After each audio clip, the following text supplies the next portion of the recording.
3, 2, 1, 0.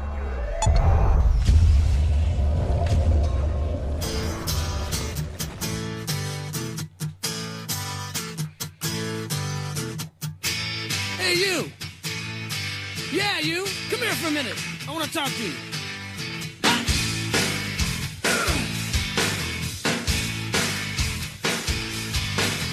Mama says you're brain dead, bang your head against the wall.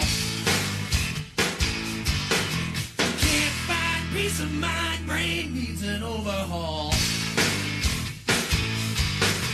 Bonehead, brain dead, we're all the same. You can't think straight when your heart is in pain. Turn around, hit the ground, time to lay your burden down. The views expressed on this broadcast of the Take 12 Recovery Radio Show are those of the co-host and guest and do not necessarily reflect those of our affiliates. The topics and opinions on today's show should not be considered as medical, psychological, or professional advice. Take 12 Radio is not affiliated with any particular 12-step fellowship. And now, here's your host, The man, the myth, the legend. the Monty Man. I'm telling you the truth, man, I ain't gonna lie to you. Good guys, bad boys, We're all the same. Saved by grace is the name of the game. turn around, hit the ground, Time to lay your burden down. Burden down by the Allies. And welcome to the Take 12 Recovery Radio Show. Tony is here. Good morning. Marv is here. Yes, sir. Bruce is asleep at his home. And he's not here. And Denver is working today. So it is the three of us, and we are going to be talking about forgiveness. Forgiveness is the topic of the show this week here at take12radio.com on your internet dial. Don't forget that you can also subscribe to the show by going to take12recoveryradio.podomatic.com. You can download the shows, not take up any of your data. You can just download it data free. And listen to the shows on your smart device. And before I forget,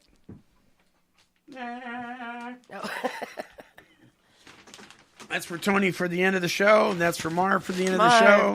He can read that with his reading glasses on. So please do that. We would love to have you do that. Our email address is take12radio@comcast.net. However, don't email that address right now. Something's up with our email address, so I don't know. If you need to email me at montymeymer@comcast.net for the time being. What happened to it? I don't know. I'm having trouble with Comcast, as most people do. I dumped them a long time ago. So I can't, because it's the only provider I have that'll be able to handle the station. So montymeymer@comcast.net if you'd like to send us an email concerning the show, or tell us how wonderful we are or how much you dislike and disapprove of what we're talking about. There you go there. Hey, listen, I want to give a shout out to Patrick LeBeau. I think that's probably how you pronounce his name. I'm sure it is. Right? I don't want to disclose the amount, but Patrick gave quite a healthy donation last week to the show. It was very needed. Let's put it this way. For the next 3 months, we don't have to worry about any bills. Yes, thank you, Patrick. So, Patrick LeBeau, thank you. And he's a regular listener to the show. And Patrick, bless you, my friend. Yes. Bless you. Did you meet him through Facebook, Tony, Yes, I met him through Facebook. He's a very nice person. Yeah. Very outgoing. Sent me some nice links and stuff to ease my mind. Right. And it was a very really good guy. It was really cool because I said, wow, I was overwhelmed by the large donation. And he says, well, I consider you guys friends, and that's what friends do for each other. That's what he said. Yeah. So he's a nice guy. He's very nice. Thank you. Really, and God's never late. No. Right? He's always on time. Yeah. He may wait to what we think is the last minute, but he always comes through. And so he did through Patrick. So, Patrick, thank you so much. And also thank you to all of our other donors who give small amounts on a regular basis. Thank you so much. It is so appreciated. and you know who you are. And my mind's drawing a blank for some reason. All of a sudden, my friend up in Sweet Home of Brownsville area, my friend from San Leandro, and a couple others, of course, Roger McDermott. Hello, Roger. We love you, Roger. Hello, Roger. Yes. So before we get into that, though, I thought I'd share with you two stories of dumb criminals in I love these ones. crazy news. First one isn't all that unusual. The second one is a little odd. No, I will never forget the taco The taco. with the meth. Oh. That's burrito. Burrito. They were That's it. smuggling methamphetamine inside of burritos. Oh my goodness. Well, this one, and these come, by the way, from the sponsor of Take 12 Trivia, which is the 12-Step Gazette. So these comes out of 12-Step Gazette. Man texts boss instead of hitman. Oh! So listen, if you're gonna indulge in technology Oh today, my you better God. learn how to operate this stuff if you're going to be a criminal. A Washington man is in jail accused of plotting to hire someone to kill his wife and 4-year-old daughter. Oh, that's sad. Police were tipped off to his plans after he accidentally sent a text to his former boss instead of the potential hitman. Oh, my Investigators say 42-year-old Jeff Little sent a text message on Tuesday trying to hire someone to kill his wife and 4-year-old daughter. The text read, "Hey, Shane, how's it going? You remember you said that you would help me kill my wife? Well, I'm going to take you up on that offer. Life insurance is worth $1 million, Shut and if you up. want a bonus, you can kill JL. Her life insurance is $500K. Well, instead of sending it to someone named Shane, detectives say Little sent it to his former boss, who immediately called 911. Little is being held on a $1 million bond for solicitation of murder. Court documents say that Little even texted how to kill his family. Quote, "If you can make it look like a robbery gone wrong or make it an accident, she works at Walmart. She gets off at 11. I don't know if that's sad or funny or both. The title's funny, but the story is sad. I mean, can you imagine that? No, that's like the best just- mistake that dude ever made. Right. For the family. Right. That's horrible. Something else. Idiot. Moron. And all of these stupid people are in Washington. I feel normal. I don't now. know if it was Washington State or I don't know. Well, here's one for you. You're gonna love this. He's looking at Marv. So, have you seen people that you guys know? I have 2 pierced ears, but they're relatively small. But have you ever seen these piercings where they put these spacers in there? And the gauges? The gauges, and it gets bigger and bigger and bigger and bigger. Yeah. And so they have these huge circular things in their ears, which isn't, if that isn't weird enough, when they take them out, They just there's this big gaping hole and the ears just droop. And, well, Kind of like Dumbo. kind of like Dumbo. Right? Yeah, yeah. I did a status on it one time. People said there's a meaning behind it. I'm like, whatever. You may want to think twice about handling snakes when you have ears like that. I heard this. If you have large earlobe piercings, an Oregon woman wound up with an unwanted accessory after her pet snake decided to crawl through a piercing in her ear. Ashley Glau shared a photo of her pet ball python, Bart. Hi, Bart. Dangling from her ear as she waited inside a Portland emergency room. Quote, "It all happened so fast that before I even knew what was going on, it was already Dear too late," God. she said. She said Bart was resting on her shoulder when he suddenly sprung toward her ear and became trapped in the large hole created by her gauges. One of her friends said doctors at the local hospital made a slight cut into her ear and slight used cut. Vaseline and plastic tools to allow the snake to wiggle itself free. Her ear was numbed before doctors attempted to pull the snake out. She experienced some pain, but Bart was unharmed. That's elite. So there's viewers can't see it, but let you guys. No, I saw this see on the picture. Facebook, and it's just ridiculous. It's the dumbest thing alive. I'm sorry.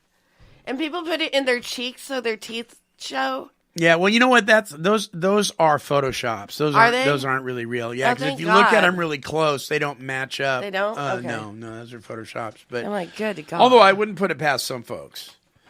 Well, Yeah, just so if like you want- those implants that people get to look like snakes. Right? They put Silicone, maybe? cut open under their skin, and they put ball bearings under there, and all sorts of weird things. So if you would like to be entertained by more weird stories like that, visit 12stepgazette.com. That's stupid. How can a snake rush?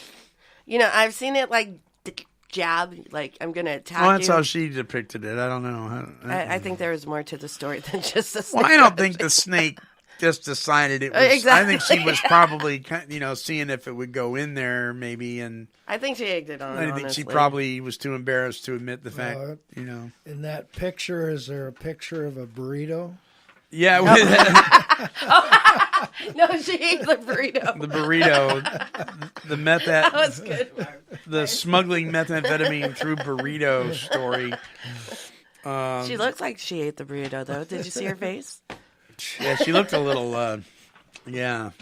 So the 12-Step Gazette is an award-winning recovery magazine for Philly, Jersey, and surrounding areas, but it is sent out internationally. If you'd like a copy of it for free, you can go to 12stepgazette.com. Yeah, so if you got a dumb criminal or stupid thing like that, send it to me. For now, send it to MONTYMEYER at Comcast.net. And maybe we'll read it on the air. I'm proud of you for what you said. Where's the burrito? You made me proud. I don't understand. Chemtrails. I don't know. Something weird's in the air in the last 20 years. Weirder than ever before. Don't you think? Yes, sir. I mean, what is going on? I used to think that it was like the baby boomers or the millennials or Generation X or whatever. But no, it's everybody. It's people 20 years my senior acting weird. I mean, I don't know what. I do know this, however, and I knew this before and I ignored it, and I'm going to try not to ignore it ever again. That intro is just enough. But if you cook food in your microwave in a plastic container, the microwave, what it does is it breaks apart some of the molecules in the plastic and it gets in your food. And so our bodies are filled with plastic junk from microwave cooking. And so if you're going to cook in the microwave, put it in a glass or microwave safe ceramic dish. But we sell food, right? Like the macaroni and cheese, things like that. We sell food in the stores that are in a microwave safe plastic container to be cooked that way. And when you do that, you break apart some of the elements and it gets in your food, and it's not good for you at all. And by the way, when you microwave food, you destroy all nutrients. They're gone. Really? Yeah, so you're just eating Crap? basically. What about lean cuisine? Well, sorry, lean cuisine. That's why you're so lean. There's nothing in it. Cuisine. Take it out of the container, put it in. You could, yeah. As far as other Don't chemicals make that we breathe and make us go crazy, I don't know. I I like saying chemtrails, but you know what a chemtrail is, right, Mark? No. It's that stream of cloud that you see behind a jet. Oh. And some That people, comes out of our microwave? out of jets. Oh. Jets. Switch topic now. Okay. Some people believe that there's chemicals in those that are dumbing down America. Fluoride in our water, dumbing down of America. I thought Things like fluoride that. was good. No, fluoride's bad. Bad. Why they put it on your teeth at the dentist? Bad. Yeah, but you're not supposed to drink it. Oh.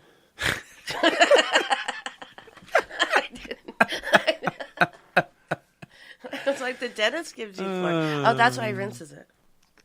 Yeah, with water that's Yeah. got fluoride in it. I don't know. Oh, Lord. Oh, my goodness. All right. When we come back, we'll have a little Take 12 trivia for you. Forgiveness trivia, actually, to bring us into the topic. So don't go away. Listen to this.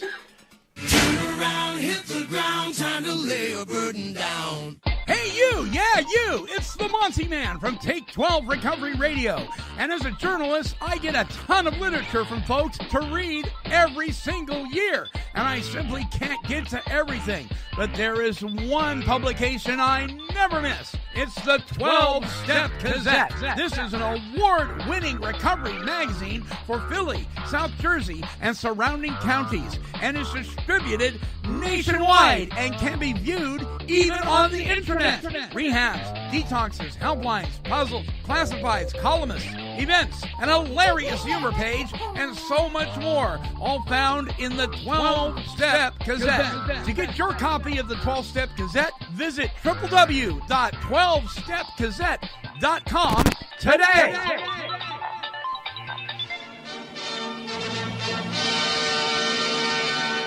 And now, it's the Quiz of the Week. That's right, everybody. Hello. It's time for Take 12 Radio's Quiz of the Week, sponsored by that recovery magazine, the 12-Step Gazette. Visit their website at 12stepgazette.com. Now, here's the Monty Man. Thank you, Cecil. All right, you get 3 trivia questions and a bonus. If you get... Oh, my pocket just... Have you ever... It's Cecil. Let's see who it is. It's Stephen Rist. Marv and I were talking about the Rist family earlier. That's interesting. It's work-related, though. Anyway, speaking of cell phones and weird things like that, have you ever felt like your phone was going off, but it wasn't even in your pocket? It's like with a muscle memory or whatever. All of a sudden, your leg starts to vibrate, but there's no phone there. Well, kind of like when people lose limbs, they feel like they have an itch on their hand. Right. It's actually a phenomenon. Yeah. Marv's looking at me weird. I can't know this. Did you guys eat the burritos, Marks? Yeah. No, it's like, especially guys, because they carry these things in their pockets, you know, where you'll feel a vibration and it's not really there at all. You reach for your phone and go, wow, I don't even have my phone in my pocket. It's true. It really happens. It's some sort of weird going on. All right, so if you get it wrong, you get the fluff machine. If you get it right, we'll give you a horn. All right, so this is forgiveness trivia. 3 and a bonus. Now, number 1, according to Jesus, how many times should we forgive one another? Here are your choices. Up to 7, 700. Tony. Up to 7, 700, or 70 times 7. Infinity is not an answer? If it's a Jesus... It kind of sort of is, and I'll tell you why in a minute. I say the last one because it sounds like a math problem, but 70 I hate times math. 7? Okay, What do you say there, Marv? Yep, that's it. 70 times 7 is correct. I guess right. 7 is God's number. It is also a number of infinity. 70 That's times what I was 7. thinking. Yeah. So you were kind of right on that. Okay, number 2. In the days of the Old Testament, before the life... No, I've skipped that one. Never mind. Number 2, the Bible records that God made a promise to Solomon that if my people will humble themselves and pray and seek my face and turn from their wicked ways, then I will hear from heaven and I will forgive their sin and heal their what? Their disease, their land, or their hearts. You go first. Their land. Their land. What do you say, Tony? I'll go with Mark. All right, you are correct. I'm It not is that their far yet. land. I will heal their land. Forgive their sins and heal their land. Number 3, who prayed this? If you will forgive their sin, and if not, please blot me out from your book, which you have. Okay, let me read that again. Who prayed this? If you will forgive their sin, and if not, please blot me out from your book, which you have written. Was it Jonah, Joshua, or Moses? I say Joshua. I think he was a troublemaker a little bit. What do you say there, Marv? Who were the 3 again? Jonah, Joshua, or Moses? Jonah. Okay, you guys are wrong. Sorry.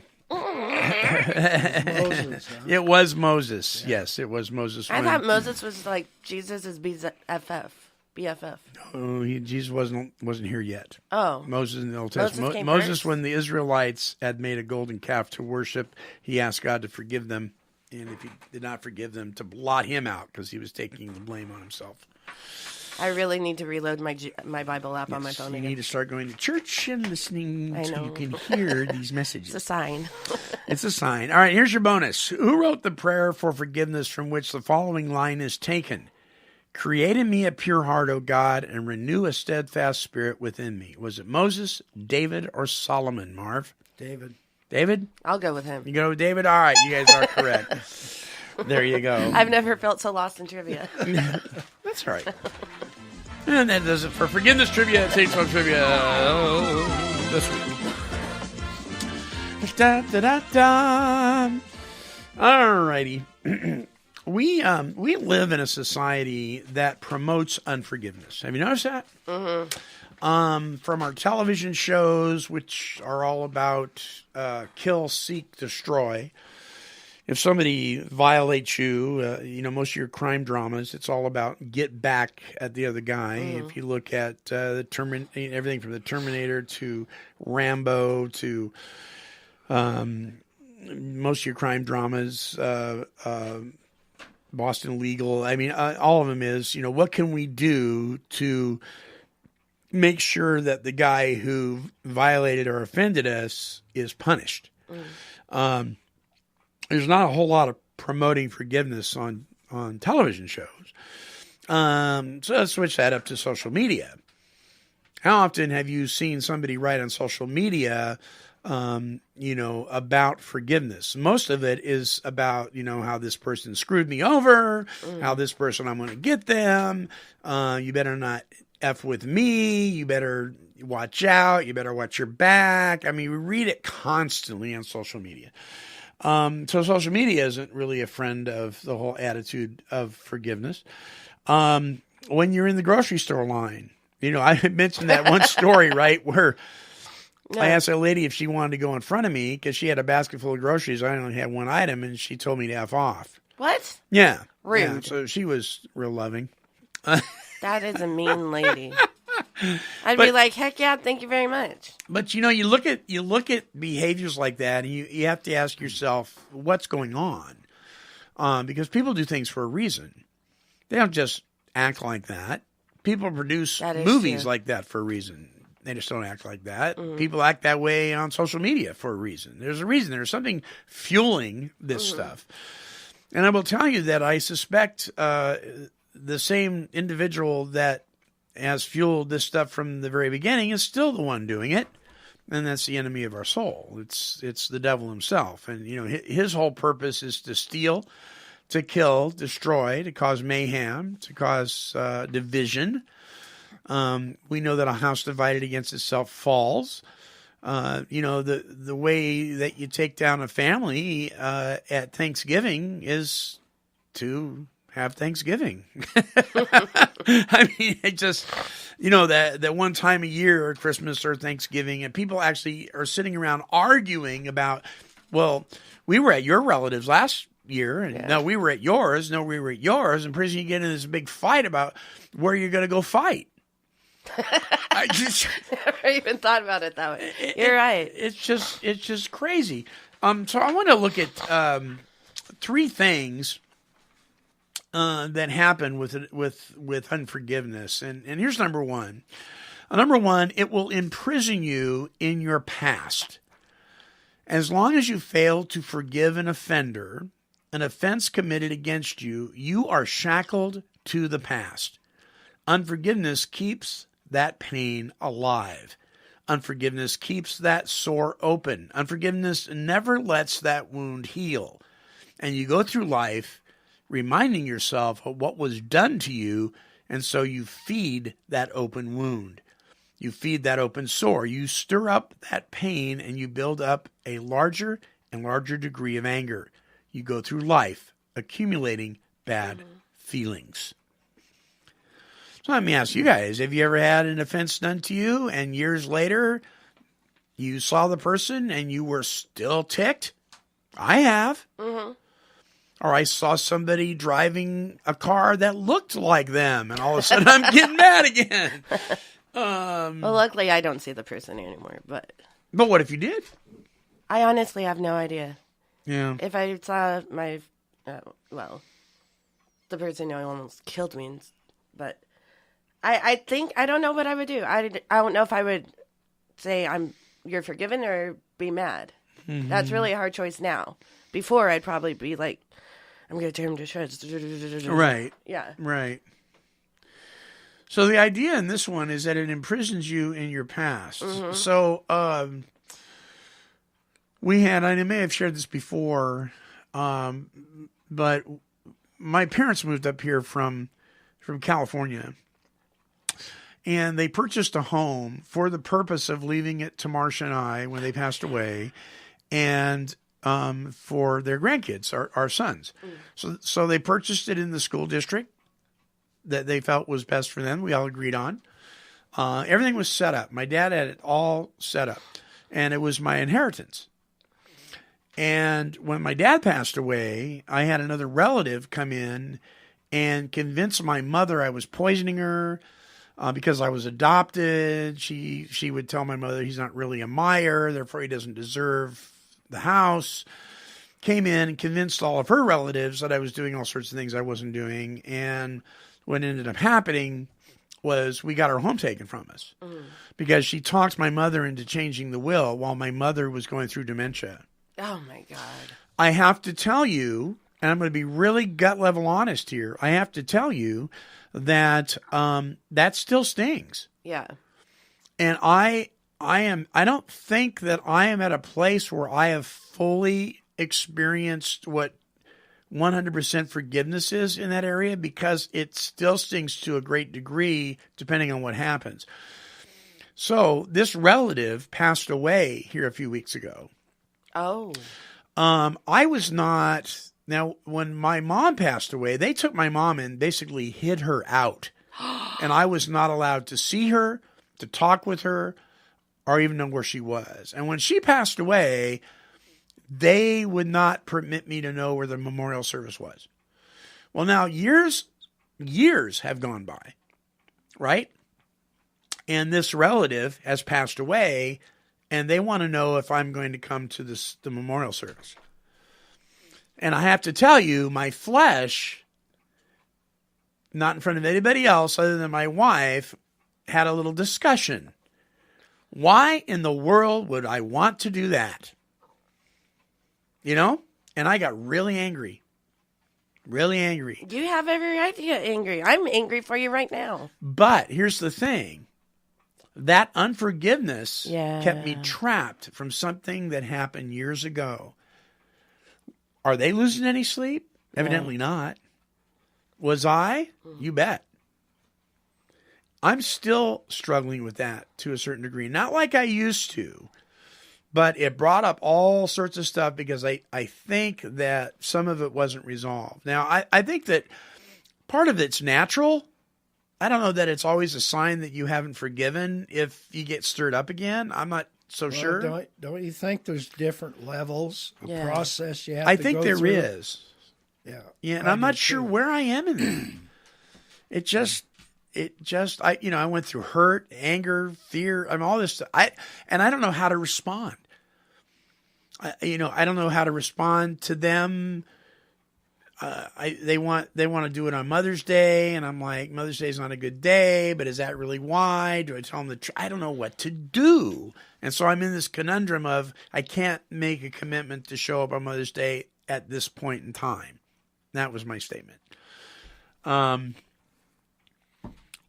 question is, why in the world would they even want me there? If I'm this god-awful drug addict who was going to sell my parents' house, that's what the rumor was, I don't know. I don't get it. But I'm kind of telling on myself because what I'm telling you is I'm still stuck in the past somewhat with that. And I would sure like to not be there. What about you guys? Ever been stuck in the past a little bit with something that you were still smarting from? Maybe you have forgiven the person, but like you said, maybe you're in that part of the journey where you still hurt? Well, I think for me personally, a lot of my past is reflected in my life, and you kind of talk about that here. Mm-hmm. And even though, I'll give you an example, I didn't meet my real dad until I was 55 years old. And my brother and I had virtually been locked up in a trailer. Yeah. And we were adopted, just like you were. Right. Okay, so I meet my dad at 55 years old, and the way that came about was some organization had called me and asked permission for him to call me. Oh, wow. And I said, well, okay. And so I had some time to think about it. And the first thing I said to him when I answered the phone is, I want you to know right off the bat that I forgive you. Oh. I realized the importance of that, but now through the years, also, because of the impact of a lot of that stuff that's went on, I have suffered in my life. Right. And I have to do that over and over and over. Oh, yeah, I forgave that. Mm. And that's the process I'm talking about. Yeah. That's a good one. Yeah. That makes sense. You know, so maybe I have forgiven them, but I have to be reminded of it on a regular basis. I don't know. It's hard. That's a hard thing. I don't know. Maybe. I don't know. If it was just Like, me, but it was forgiving my the situation. family that was attacked. You know what I mean? And that kind of stirred up. You've never had closure, though. Sure. So that's a hard one. Mm-hmm. Maybe forgiving the situation, but not the person. I don't know. That still stands in what God wants us to do. It's tough stuff. It is. I mean, I know with Chris, like, I made probably some bad decisions on people because I thought that was normal throughout my life, like what you were saying, Marv. And I've just recently, in my step work just this year, or 2016, did a huge 4-step on that because I was bringing it every day. And no matter what. But when I did that, I felt a lot better, but it was hard to do that. I did not want to open that. Mm-hmm. You don't want to feel those feelings anymore. So it is a tough situation for any of us. Yeah. Because of some of the things that were said by my other relatives, I've gotten the impression that they have a whole different side of the story to it. That they were told something totally different than what really happened. And they're not responsible for that. You know what I mean? Yeah. I mean, so I don't know. Who knows? Maybe send them a link to the show so they can hear it. Well, yeah, I don't think that's going to happen. Mm-hmm. I don't think they're going to. Yeah, I don't know. I just know that I share that because I don't think. I think there's the real in life, and then there's the ideal. The ideal is when somebody creates an offense that we forgive them, we move on, and all is hunky-dory. And when we see them in the grocery store, there's no issues. The real, however, is not always what the ideal is. And sometimes we need to know that if we're not over it yet, if we're still in the process, if we're at a different level, that God understands that. At least I'm grateful that he does. Because I'm sure, as I sit here, that I've created offenses that I was not even aware of in my life. Oh, yeah. That other people may be holding on to. Secondly, unforgiveness not only makes you a prisoner of your own past, but unforgiveness produces bitterness. The effect of remembering without forgiveness some offense done against you, no matter how brief the time or long the time, is that you become a bitter person. The longer you remember the offense, the more data you accumulate on it, the more recited memory you have for it, the more it occupies your thinking, and the more it occupies your thinking, the more it basically shapes your person. Bitterness is not just a sin, it is an infection, and it will infect your whole life. So this is that part of an unforgiving heart where you're constantly reminding yourself I'm away from these relatives. I don't see them ever, except for maybe through some Facebook posts now and then, that kind of thing. But this is that kind of thing where maybe you live in the same town, maybe you drive past their work, maybe you see them because they're on the PTA with you, or they go to church with you, or whatever, and you're constantly reminded, and you're constantly doing that self-talk of there's that guy, or there's that gal who did this to me, and you're constantly reminding yourself of it, and you become very bitter. To where every single time anything reminds you of them, you feel anxiety, and it just eats away. I've experienced that too. You guys? Yeah. Yeah. And it's not comfortable. And it's like, if they just didn't act like that, I wouldn't be responding this way.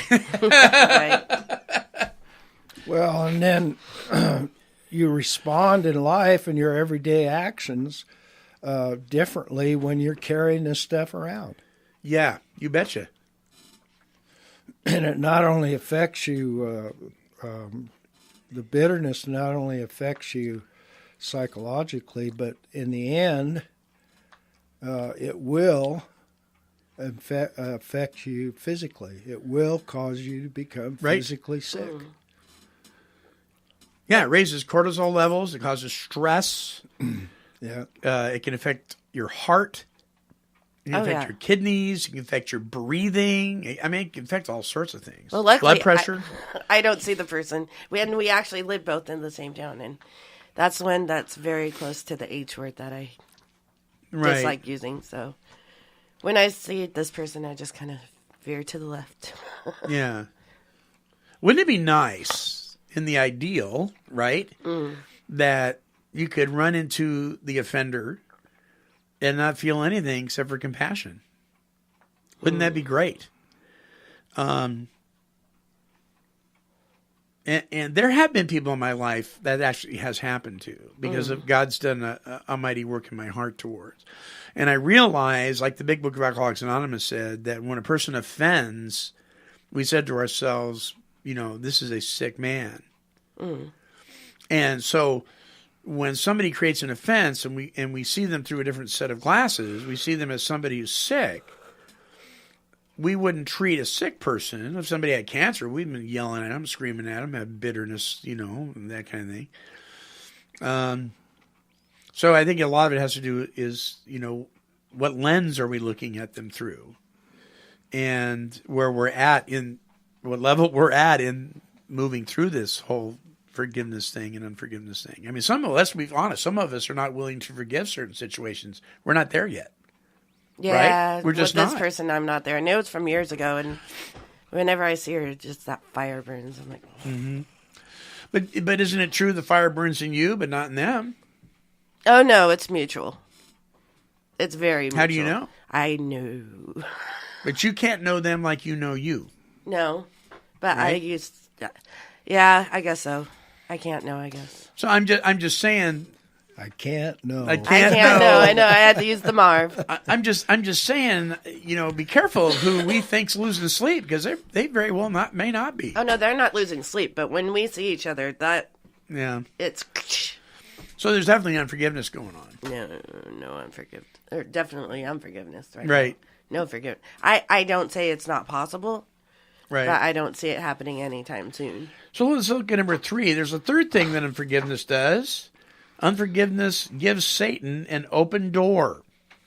Unforgiveness throws the welcome mat out and invites the demons in. Where you have unresolved anger, where you have unresolved bitterness, where you have an unforgiving spirit, you have given place to the devil. Ephesians 4:26 and 27 says, in your anger, do not sin. So it doesn't say don't be angry. It says, but in your anger, do not sin. Do not let the sun go down while you're still angry, and do not give the devil a foothold. The point is, if you go to bed at night and you haven't fully forgiven so that your anger is gone, you will give Satan a foothold. Ignorant of his schemes, the devil moves in to an unforgiving heart, to an unforgiving life. So when we have a hard time forgiving, that can be a little different than practicing unforgiveness. You know what I'm saying? Yeah. I mean, I can wake up in the morning and say, man, if I run into so-and-so, man, are they going to get it? I'm practicing unforgiveness. I'm setting myself up for the attack.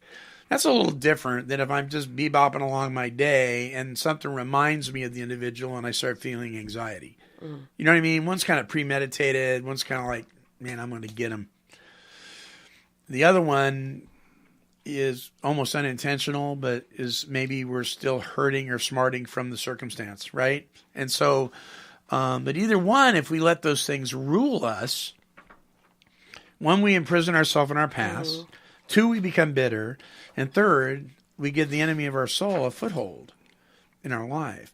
So I have to look at those things. And in my circumstance with these other folks in my life, am I willing to pay that price?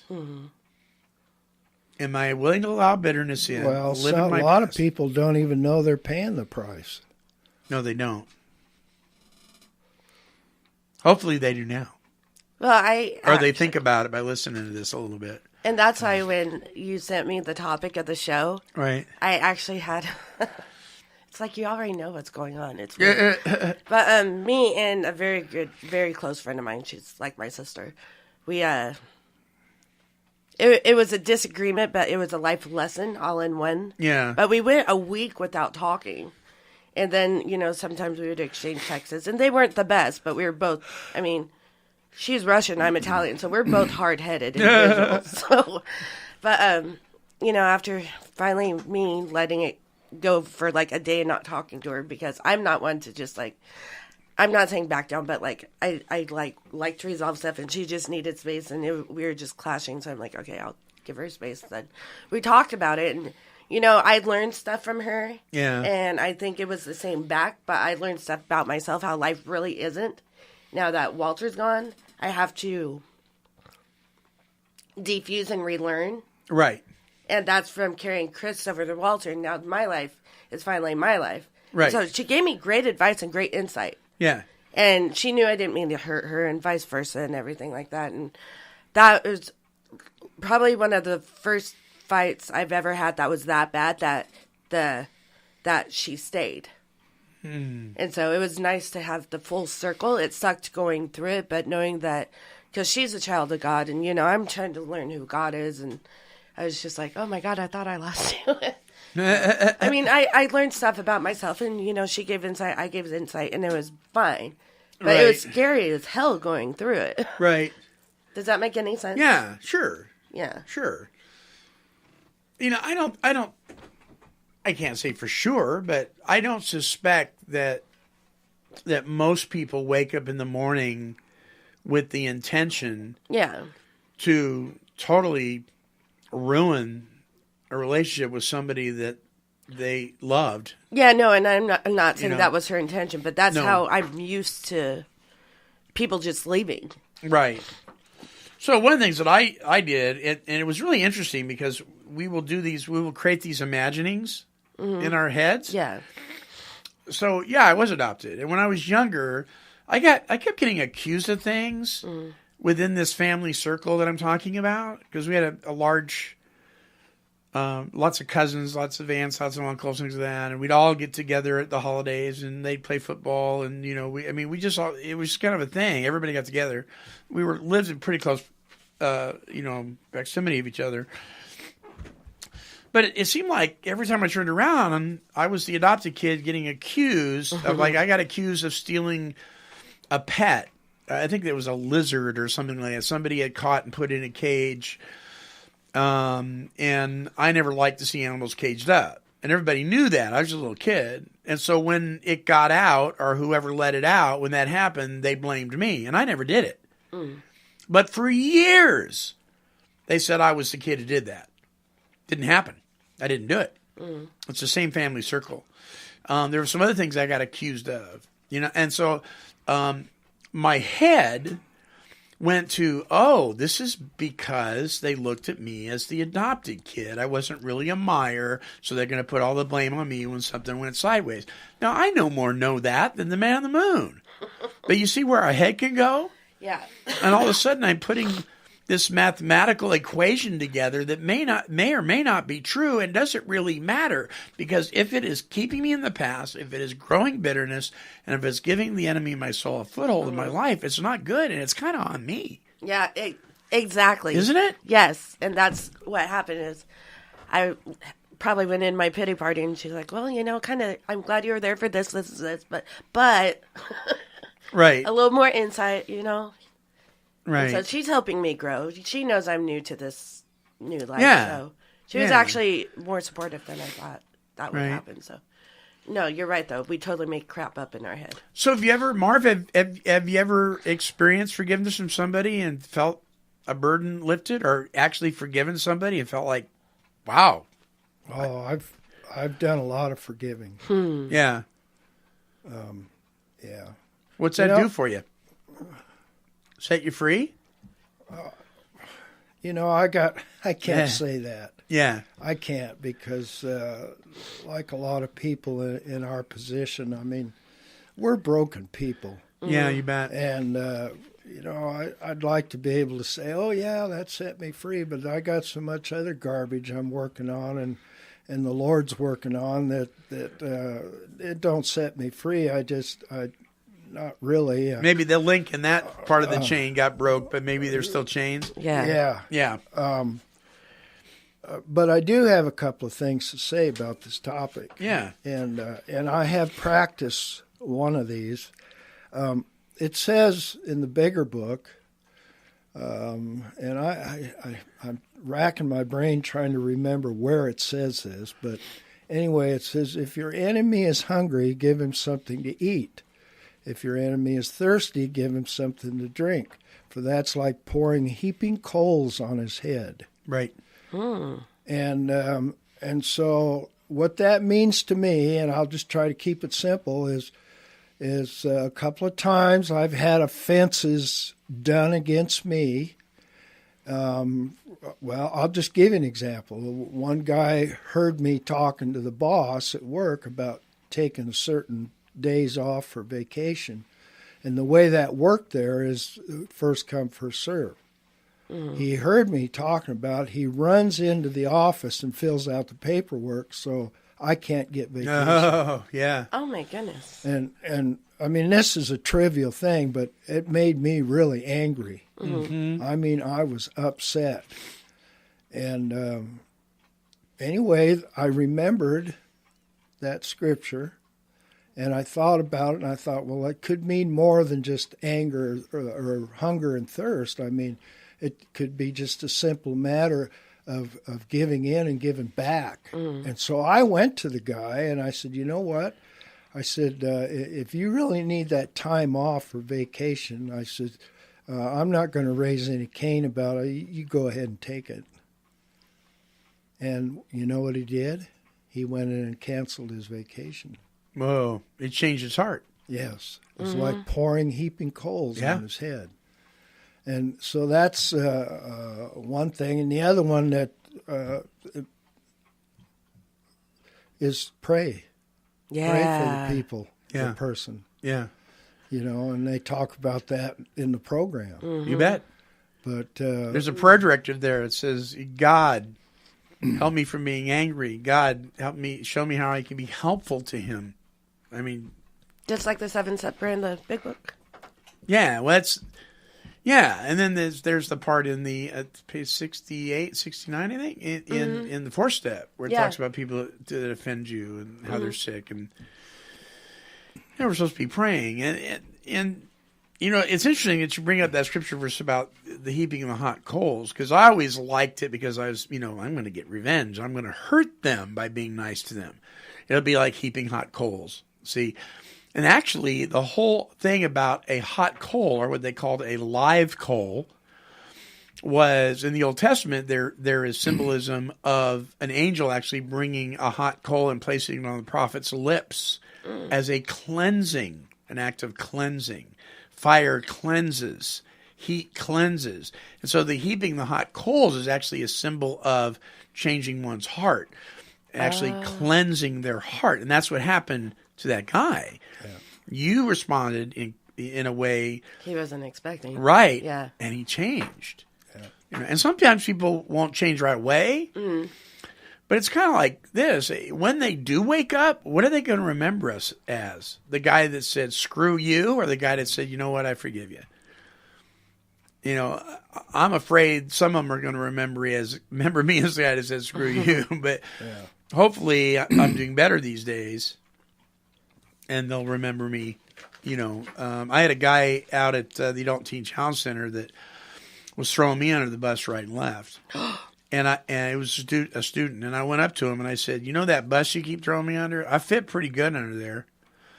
I really do, because I'm not a perfect man. Mm-hmm. But I want you just to know, because of what the Lord's done in my life, I love you, man. And he goes, I don't buy it. And right then and there, I got tested if I really meant that or not, because a part of my flesh wanted to slap him. I know. But it was like, okay, do you mean what you say? You know, and I just responded. I says, you know, it's really irrelevant whether you believe it or not. I do. Yeah. You know, and then the next day he was gone. Oh, he was gone? He left. Yeah. Oh. So is he going to remember me as saying that, or would I rather him remember me as saying, well, you know what, you jerk. You know what I mean? Yeah. That's a good example. Yeah. Yeah. That's a really good example. So unforgiveness just imprisons you in the past. And for all the time that you go back to the past and regenerate that unforgiving attitude, you will accumulate in your life the tragedy of anger and hostility, escalated, built on, accumulated, piled up, which will rob you of the joy of living. You will go through life feeling just as bad as you do now, or worse, with no relief in sight.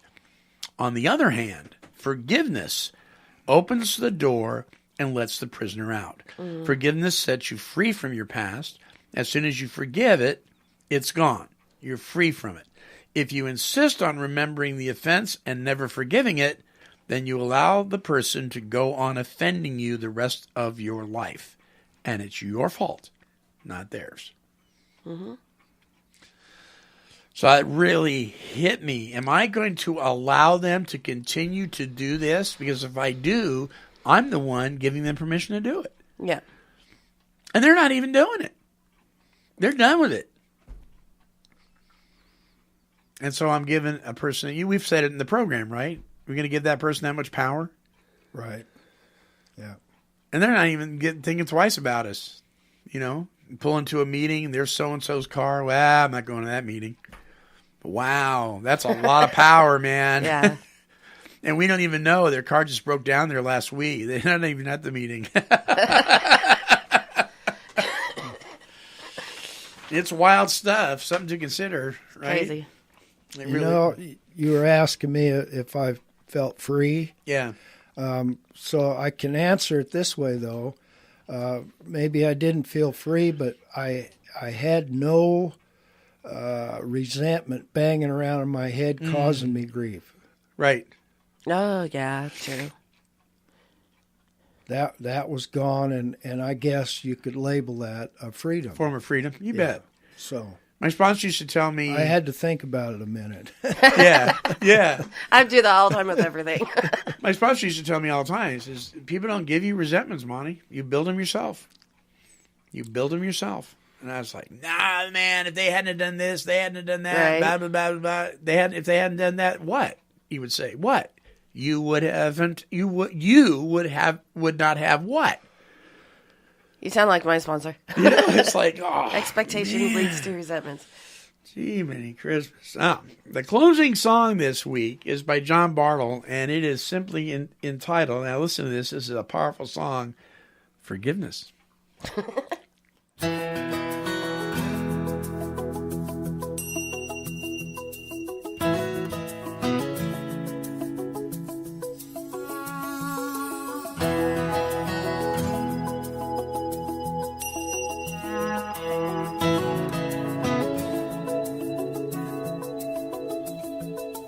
There are some fences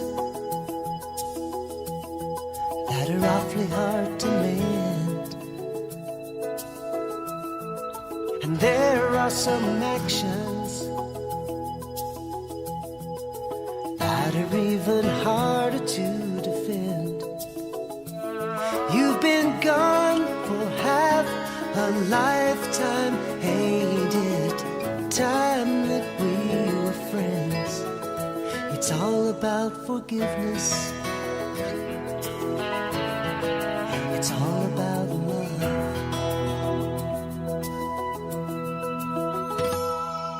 There are some decisions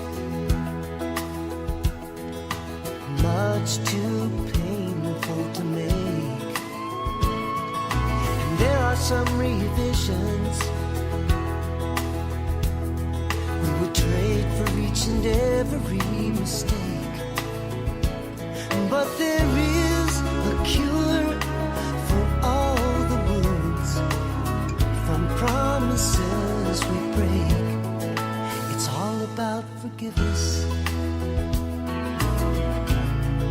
It's all about love. It's all about forgiveness.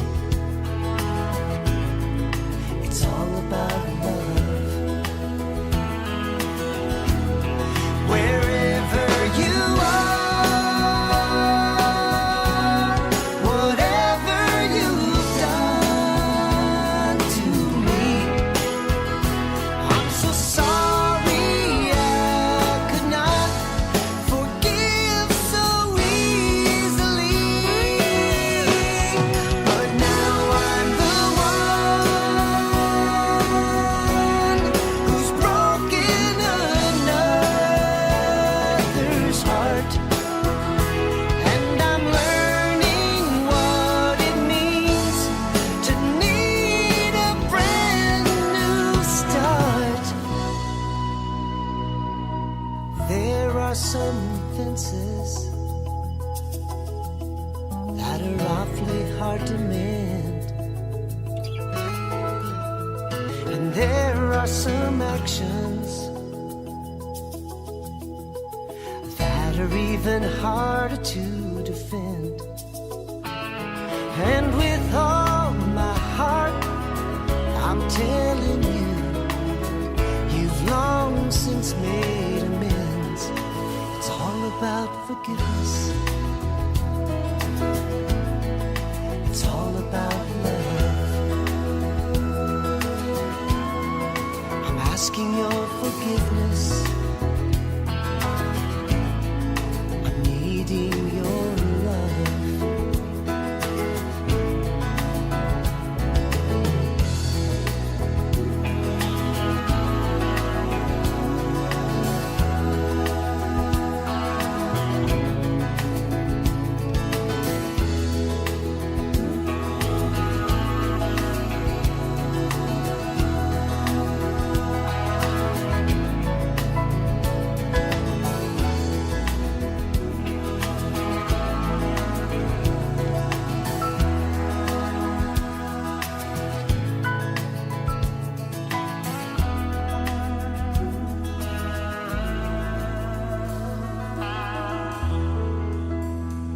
All right, Forgiveness by John Bartle. Listen, if there's somebody in your life you're holding a resentment against, they're not losing any sleep, you're the one that's tossing and turning at night, maybe it's time to offer up some forgiveness. Until our next broadcast, this is the Monty Man along with the Take 12 Recovery Radio family, and we're wishing God's perfect serenity for you. Bye-bye now.